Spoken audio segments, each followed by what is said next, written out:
Premier league হোক বা champions league, চলতি মৌসুমে দুটোতেই লিভারপুলের আধিপত্য। তবে কি বর্তমানে ইউরোপের সেরা দল তারা?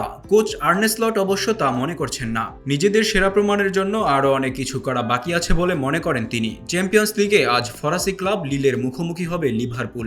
6 ম্যাচে পূর্ণ 18 পয়েন্ট নিয়ে শীর্ষে থেকে শেষ 16 অনেকটাই নিশ্চিত করে ফেলেছে তারা। তাই আজও পরিষ্কার ফেভারিট হিসেবে মাঠে নামবে তারা। প্রিমিয়ার লিগের শেষ ম্যাচে ব্রেন্টফোর্ডকে 2-0 গোলে হারায় লিভারপুল। সেই ম্যাচের শেষে লিভারপুলকে বিশ্বের সেরা হিসেবে আখ্যায়িত করেন ব্রেন্টফোর্ড কোচ ফ্র্যাঙ্ক থমাস।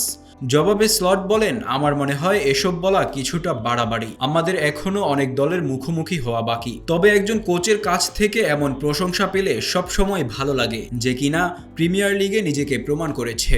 আজ লিভারপুলের জন্য ভয়ের কারণ হলো সব ধরনের প্রতিযোগিতা মিলিয়ে টানা 21 ম্যাচ অপরাজিত লিল। চ্যাম্পিয়ন্স লিগে 13 পয়েন্ট নিয়ে টেবিলের 8-এও আছে তারা। স্লট বলেন, আমরা যখন খেলতে নামি তখন আমাদের লক্ষ্য থাকে জেতার। দেখলে মনে হবে যে 1 নম্বরে থাকা মানে সেরা অবস্থানে থাকা, কিন্তু এই লিগ টেবিলটা বেশ অদ্ভুত। কারণ প্রতি সপ্তাহে যখন নিচের দলের সঙ্গেও খেলা পড়ে তাদেরও কঠিন প্রতিপক্ষ মনে হয়, কারণ এর আগে কখনো মুখোমুখি হয়নি। তাই পয়েন্ট টেবিল দেখে বিচার করা সম্ভব নয় বর্তমানে কে সেরা। আমরা এখনো একই দলের বিপক্ষে ফের খেলিনি।